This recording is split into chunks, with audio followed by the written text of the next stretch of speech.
अमन चुपचाप खड़ा खड़ा रीमा की सारी बातें सुन रहा था। उसे अपनी गलती का एहसास बखूबी हो गया था। वो जानता था कि उसने जो गलती की है वो कोई मामूली गलती नहीं है। उसने प्राची का दिल दुखाया है, प्राची को तकलीफ दी है। वो भूल गया था कि उसकी कुछ जिम्मेदारियां प्राची की तरफ भी है। प्राची उसकी पत्नी है, उसका कर्तव्य बनता है कि वो प्राची की खुशियों का ख्याल रखे। पर नहीं, वो तो खुद में ही इतना उलझ गया था कि ये भूल चुका था कि प्राची उसका प्यार है।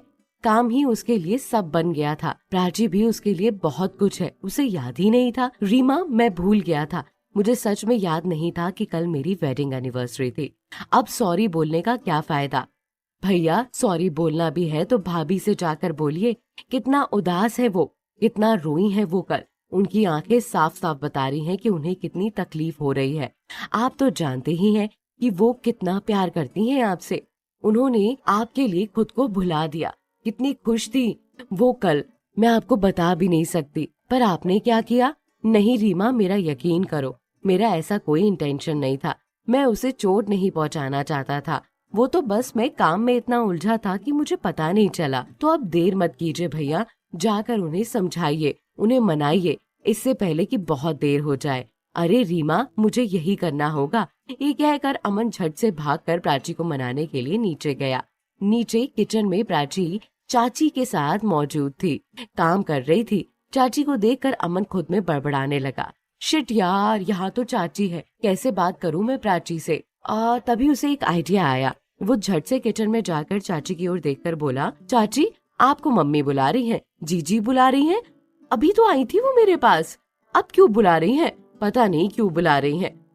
अमन ने जवाब दिया तो उसकी चाची खुद में बड़बड़ाते हुए वॉश बेसिन में अपना हाथ धोकर किचन से बाहर चली गई। प्राची ने अमन को देखकर पहले ही अपनी नजरें फेर ली थी। अमन प्राची के पास आकर धीरे से बोला, सॉरी। पर प्राची ने अमन की इस बात पर कोई रिएक्ट नहीं किया तो अमन फिर से प्राची की दोनों कंधे पर हाथ रखते हुए उसे मनाते हुए बोला, आई एम सॉरी। लेकिन इस बार भी प्राची चुप रही। देखो प्राची, चुप मत रहो, मैं तुम्हारी चुप्पी बर्दाश्त नहीं कर सकता। तुम जानती हो ना, मुझे बहुत तकलीफ होती है जब तुम चुप रहती हो। मुझे तुम्हारी खामोशी बिल्कुल भी मंजूर नहीं है। कुछ तो बोलो, कुछ बोलने के लिए छोड़ा है आपने? ये कहकर प्राची किचन से बाहर चली गई और खुद को सबके बीच मौजूद कर दिया, क्योंकि वो नहीं चाहती थी कि उससे कोई बातचीत करे अकेले में या अमन उसे मनाए।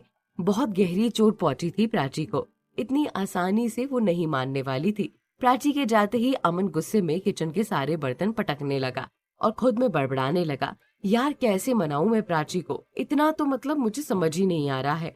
इतने में अमन की मम्मी किचन में बर्तन गिरने की आवाज सुनकर किचन में आई तो अमन को देखकर बोली, क्या हुआ?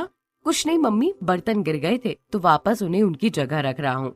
ऑफिस नहीं जाना तुम्हें? लेट हो रहा है? हाँ हाँ, वही कर रहा हूँ। ये कहकर अमन अपने कमरे में गया। वो अभी मौका ही ढूंढ रहा था जिससे वो प्राची को मना सके और उससे माफी मांग सके। तभी उसने अपने हाथों से अपनी शर्ट का बटन तोड़ दिया और प्राची प्राची चिल्लाने लगा। प्राची ने जब अमन के चिल्लाने की आवाज सुनी तो वो कमरे में आई और बोली, क्या हुआ? क्यों चिल्ला रहे हो तुम? बटन लगा दो ना, टूट गया है। अमन ने प्राची को देखकर कहा तो प्राची ने अपनी आंखें फेर ली और रील बॉक्स उठाकर आई, धागा डाल कर लाई सुई में, अमन की शर्ट का बटन लगाने लगी। मेरी बात सुनो ना प्लीज, गुस्सा थूक दो, मेरी बात मान लो प्राची, मेरी खातिर प्लीज, अमन ने प्राची को अपनी बाहों में जकड़ते हुए कहा। तो प्राची ने अमन को खुद से छुड़ाया और अमन से बिना कुछ कहे वहां से चली गई।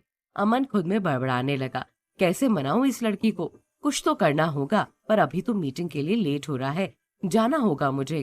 ये कहकर अमन अपनी ऑफिस के लिए रवाना हो गया। पर मीटिंग के बाद पूरी कंपनी में बस यही सोचता रहा कि अमन को प्राची को कैसे मनाए।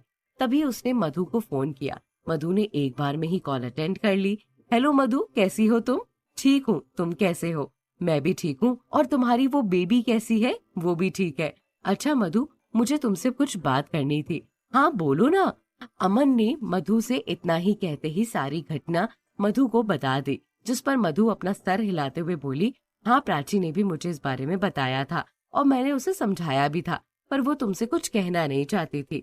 मैं जानता हूँ कि वो मुझसे बहुत प्यार करती है और मैंने जो उसके साथ किया वो बहुत गलत है, पर मैं क्या करूँ, मैं इतना उलझ गया था। खैर ये सब छोड़ो, तो मुझे बस इतना बताओ कि मैं उसे कैसे मनाऊं। मैं किसी भी हाल में उसे मनाना चाहता हूँ। अमन ने परेशान होते हुए कहा। मनाना चाहते हो तो एक काम करो, उसे कहीं बाहर घुमाने ले जाओ जहाँ उसे अच्छा भी लगे। वो तुम्हारे साथ थोड़ा टाइम स्पेंड करेगी तो उसे अच्छा लगेगा। और एक बात, और एक औरत को पैसे से नहीं बल्कि टाइम से प्यार होता है।